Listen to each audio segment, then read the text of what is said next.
आवाज मानदेशाचा।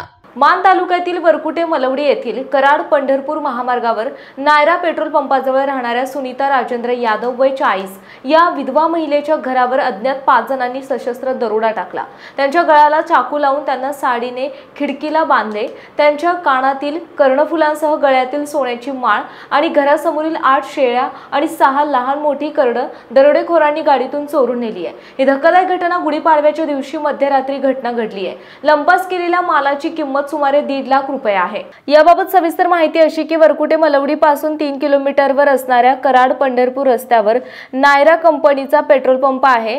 तेथून पूर्वेला हाकेच्या अंतरावर सुनीता यादव यांचे घर आहे।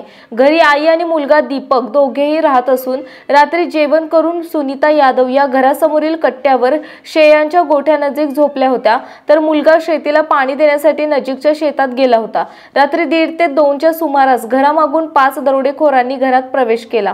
दोघांनी सुनीता यांना जबरदस्तीने घरात नेऊन खिडकीला बांधले। त्यांच्या गळ्याला चाकू लावून कानातील कर्णफुले काढून घेतली। यानंतर घरातील कपाट फोडून त्यातील सोन्याच्या मण्यांची माळ घेतली।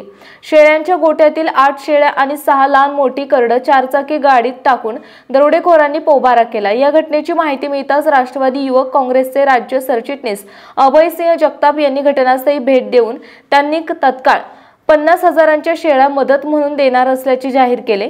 या ठिकाणी ऋषिकेश जगताप, ग्रामपंचायत सदस्य जालिंदर वाघमोडे, प्रशांत अटपाडकर, भाऊ मिसाळ, संतोष यादव, बापू यादव, विनायक बनसोडे, निखिल बनसोडे आदी ग्रामस्थ आणि शेतकरी जमा झाले होते।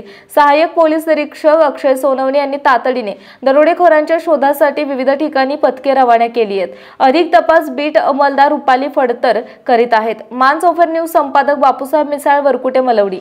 आपल्या जिल्ह्यातील तालुक्यातील लेटेस्ट बातम्या पाहण्यासाठी आजच मानसोफर न्यूज चॅनलला YouTube वर सबस्क्राइब करा आणि बेल आयकॉन प्रेस करा।